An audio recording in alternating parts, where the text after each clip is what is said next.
네, 이슈앤피플 화요일 순서 2부 막 출발했습니다. 2부의 첫 번째 코너는 아웅, 다웅, 현웅. 아웅다웅 뉴스의 이현웅 아나운서 나와 있습니다. 어서 오세요. 네, 하루 만에 안녕하세요. 돌아온 이현웅 아나운서. 네. 이거는 말도 꺼내기도 어려운 첫 번째 소식이 들어와 있네요. 일어나선 절대 안 되는 일이 발생했습니다.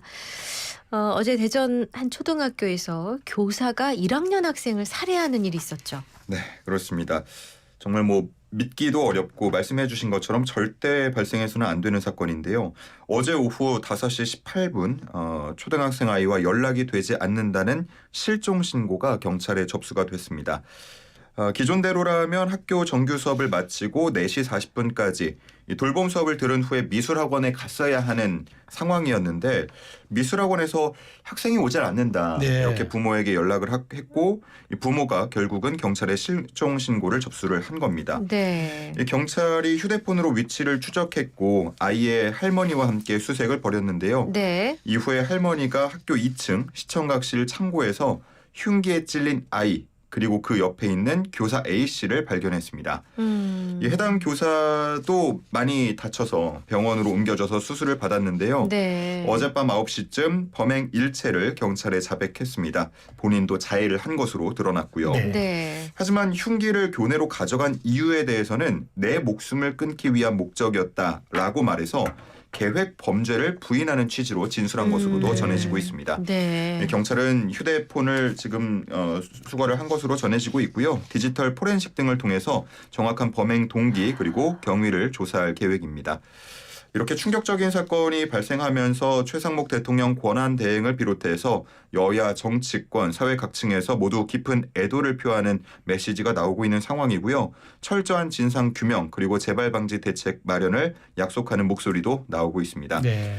국민들의 분노 그리고 슬픔은 말로 표현할 길이 없는데요. 네. 신상을 공개해야 한다. 교사의 정신 건강 상태에 대한 검사와 관리가 필요하다. 아이들 학교 보내기가 너무 무섭다. 이런 이야기들이 쏟아지고 있습니다. 대전시 교육청은 오는 14일까지를 애도 기간으로 정했고요. 해당 초등학교에는 분향소가 설치됐는데 네. 많은 시민들이 분향소를 찾아서 편지, 꽃, 인형들을 놓으면서 애도의 마음을 전하고 있습니다. 참 정말 충격적인 소식입니다. 근데 이 해당 교사가 며칠 전 학교에서 난동을 피우게 됐다는 얘기가 있네요. 네, 그렇습니다. 지난 6일이었는데요. 이 가해 교사가 동료 교사의 팔을 꺾는 등 폭력적인 네. 행동을 보인 것으로 전해집니다. 좀 해당 교사가 힘들어하는 듯한 모습을 보고 동료 교사가 다가가서 무슨 일이냐 좀 걱정을 하면서 물었다고 해요. 네네. 그런데 오히려 왜 자신만 불행해야 하냐라는 얘기를 하면서 폭력적인 모습을 보인 것으로 전해집니다. 네. 학교 측은 이 일을 계기로 해당 교사에게 주의를 줬고요. 또 다음 날 교육청에 보고한 것으로 전해지는데 네. 이 대전시 교육청은 같은 병력으로 추가 휴직은 불가능하다라는 답변을 전해온 것으로 알려졌습니다. 이미 네. 있었군요. 그렇습니다. 이미 앞서서 우울증 등 정신질환으로 작년 12월 9일부터 6개월 동안 휴직 신청을 한 상태였는데 12월 30일자로 조기 복직을 했습니다. 그렇군요. 예, 그래서 이 전후 여러 과정에서 문제가 없었는지 지금 검토가 필요한 상황이기 때문에 네. 지금 경찰 브리핑도 진행이 되고 네, 있고요. 네. 그리고 이주호 사회부총리 겸 교육부 장관도 내일 17개 시도교육감이 참석하는 긴급 협의회를 개최하면서 이에 대한 대응 방안을 논의하겠다고 밝혔습니다. 그렇군요. 네. 네. 전조가 있었다는 게 참 아이고 안타깝습니다. 자, 다음은 동계 아시안 게임 소식도 들어보겠습니다. 지금 우리나라 잘하고 있죠? 네, 그렇습니다. 금메달 12개, 은메달 10개, 동메달 9개로 종합순위 2위에 올라 있습니다. 네. 개막전에 목표로 삼았던 게 금메달 11개 정도 네? 수준이었는데 네, 이미 이제 뛰어넘었고요. 네. 예. 그리고 3위가 일본인데 네. 금메달을 지금까지 4개만 아하. 따고 있어서 네. 우리가 이제 목표로 세웠던 2위를 향해서는 순항하고 있는 상황이라고 볼 수 있겠습니다. 네. 역시나 쇼트트랙 대표팀이 맹활약을 해줬는데요. 네네. 이번 대회에 걸린 9개 금메달 중에서 6개를 수확하면서 역대 동계 아시안게임 쇼트트랙 최다 금메달 획득 타이 기록을 세웠습니다. 네. 거기에다가 은메달도 4개, 네. 동메달도 3개까지 더하면서 정말 그야말로 압도적인 기량을 그러네요. 보였고요. 네. 우리 대표팀을 상대했던 중국 쇼트트랙 감독의 이야기가 꽤 인상적이었습니다. 네. 한국을 상대로 금메달을 따는 것은 마치 호랑이 이빨을 뽑는 것만큼 어려운 일이다.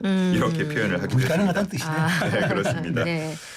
그리고 스피드 스케이팅에서도 이미 금메달 3개를 더했고요. 네. 스피드 스케이팅은 오늘까지 또 경기가 진행이 되는데 이승훈 선수가 주목이 됩니다. 그렇죠. 이승훈 선수가 메달을 또 목에 걸게 된다면 총 메달이 이제 9개가 되면서 한국 선수 중에서 아시안 게임 최다 메달 기록 단독 보유자가 됩니다. 아. 지금은 타이 기록이고요. 네네. 네, 그래서 이 부분도 오늘의 관전 포인트라고 할 수 있겠고 자 이렇게 빙상 선수들이 대회 전반부에 메달 경쟁을 이끌었다면 후반부는 뭐 설상, 컬링 그리고 아이스하키 대표팀이 나서게 됩니다. 네. 프리스키 하프파이프의 이승훈 또 스노보드 슬로프 스타일의 이채훈 선수가 한국 최초로 아시안게임 금메달을 획득하면서 역사를 새로 썼고요.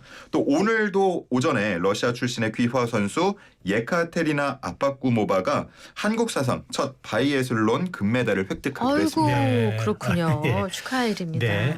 자 그리고 또 오늘은 이제 피겨 스케이팅의 간판 차준환 선수 경기가 또 눈길을 끈다고요? 그렇습니다. 오후 6시인데요. 네. 남자 싱글 쇼트 프로그램에 출전하게 됩니다. 동계올림픽은 2018년 평창대회, 2022년 베이징 대회를 경험한 바 있지만 네, 네. 동계 아시안게임은 차준환 선수 이번이 첫 출전입니다. 네.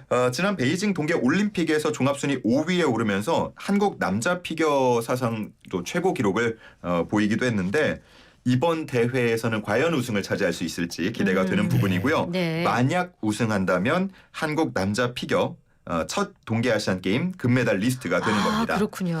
참고로 오늘 이제 순서가 네. 16명 중에 마지막으로 연기를 할 예정이라고 하니까 네. 뭐 6시가 꼭 아니더라도 좀 퇴근하시고 네, 여유롭게 정리해라도 보실 수 보실 수 있겠네요. 있을 것 네. 같고요. 네. 그리고 쇼트 프로그램에 이어서 프리스케이팅도 진행이 될 텐데 이거는 이제 모레 네. 오후 6시 반에 진행될 예정입니다. 그렇군요.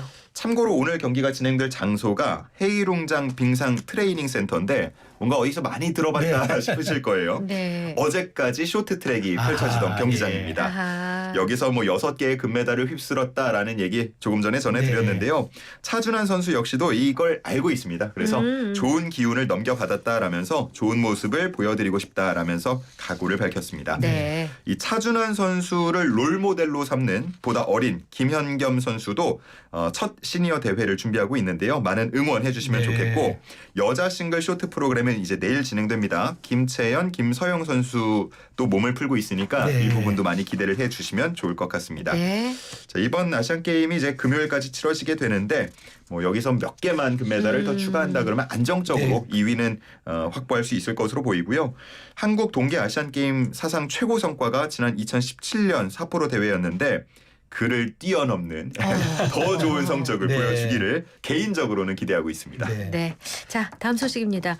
우리나라의 인구 절벽 문제는 이미 세계에서도 주목하고 있는데요. 관련한 해외 언론 보도가 나왔죠. 네, 영국 일간 파이낸셜 타임스의 보도였는데요. 한국 정체가 아니라 부산광역시를 특히 주목했습니다.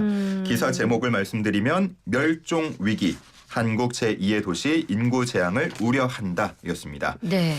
이 부산을 뭐 산과 해변도 있고 영화 축제 등도 유명한 매력적인 도시라고 소개를 하긴 했는데 네. 한국에서 다른 광역시보다도 더 빠르게 이 출생률이 네. 위축되고 있다고 설명했습니다. 아, 특히나 1995년 이후에 부산 인구 전체가 60만 명이 줄었고 특히나 노인 인구 비율이 빠르게 늘고 있다고 지적하면서 젊은 층이 이탈하는 문제를 심각하게 바라봤는데요. 인구에 비해서 적은 일자리 문제도 지적했습니다. 네. 한국의 100대 기업 중에 본사를 부산에 둔 기업은 없다라면서 꼬집었고 네. 최첨단 산업으로 전환하는 과정에서 이 경제 중심이 수도권 쪽으로 옮겨졌다라고 분석하기도 네. 했습니다. 참고로 시민단체들은 부산시의 도시 계획이 이러한 사태를 악화시켰다고 하기도 하는데요. 네. 아무래도 좀 도시 외곽의 공공토지를 개발업자들에게 팔아 넘기면서 해안가의 고급 아파트 붐이 일었고 그렇죠. 이런 현상 속에서 젊은이들은 내 집 마련이 더 어려워졌다는 주장입니다. 뭐 부산의 사례를 말씀을 드렸지만 지금도 검색 사이트에 인구 절벽 이런 식으로 검색을 해보면요. 네. 지금 이제 또 입학 시즌이잖아요. 네. 전국 곳곳에 입학생이 없는 초등학교가 그렇게 많다고 합니다. 예, 어머나. 기사가 정말 많아요. 그래서 사태의 심각성이 느껴졌고요. 정말 우리가 이 인구 문제에 대해서 진지한 고민이 필요한 때가 아닌가 싶습니다. 네. 자, 마지막 소식입니다. 요즘 뭐 뉴스가 많아 정신이 없어서 잘 몰랐는데 내일이 정월 대보름이라고요? 네, 그렇습니다. 일단 전국 대부분 지역에서 둥근 보름달은 볼 수 있을 것으로 보이는데 이제 오늘 늦은 밤부터 내일까지 뭐 비나 눈이 오는 곳들이 있어서 다소 구름은 낄 것으로 보입니다. 그래도 구름이 좀 지나가면서 보름달을 볼 수 있다 그러면 그것도 나름대로 운치가 있을 것 같은데요. 구름대가 머무는 일부 지역에서는 조금 보기 어려울 수도 있겠습니다. 전국에 달 뜨는 시간은 내일 이제 6시 전후로 예상이 되는데요. 서울은 5시 46분, 부산이 5시 42분, 광주가 5시 51분, 제주가 5시 56분 등입니다. 뭐 전국 곳곳에서 보름달을 보면서 뭐 소망을 기원하는 행사 같은 것들도 많이 열린다고 하니까 네. 뭐 가족들하고 좋은 시간을 보내시는 것도 좋겠습니다. 자, 하지만 이때면 늘 또 화재 예방도 주의해야겠는데요. 맞아요. 달집 태우기, 쥐불놀이 그렇죠. 이런 것들 많이 네. 하잖아요. 불이 나오니까. 예, 네. 지난 5년 동안요, 이 정월 대보름 특별 경계 기간에 발생한 화재가 1000건을 넘는다. 네. 아이고. 네, 인명 피해, 재산 피해 많이 발생한 만큼 네. 다들 주의하시기 바랍니다. 좋습니다. 자, 이제 아웅다웅 뉴스는 모두 전해드렸고 퀴즈 내주세요. 네, 영국 파이낸셜 타임스가 이 지역의 현실을 조명하면서 인구 재앙을 우려한 기사를 냈다는 소식 전해드렸습니다. 네. 우리나라 제2의 수도라고 불리는 이곳은 어디일까요? 오늘은 굉장히 쉬울 것 같아요. 쉽죠? 광역시 빼고 앞에 두 글자 맞춰주시죠. 예, 그렇죠. 자, 영양과다 날지 네. 못하는 힌트 요정 어서 오세요. 네, 왔습니다. 자, 조금 전에 얘기한 대로 우리나라 제2의 도시며 대한민국 최대의 항구 해양 도시이기도 합니다. 네. 과거에는 이제 직할시로 불리다가 네. 이제 지금은 광역시로 불리기도 하는데 네. 뭐 해운대, 오륙도, 네. 광안리 이런 유명한 유원지들이 있고요. 네. 가장 결정적인 힌트는 조금후에 소개되는 노래 잘 제목 들으시면 됩니다. 알겠습니다. 네. 정답은 샵 0945 우물정 0945 유료 문자입니다. YTN 어플 그리고 유튜브 댓글창은 무료로 열어두겠습니다. 조용필의 돌아와요 부산항에 듣고 오겠습니다. 가고 싶네요. 이현웅 아나운서 수고 많이 했습니다. 고맙습니다. 잘 들었습니다. 감사합니다.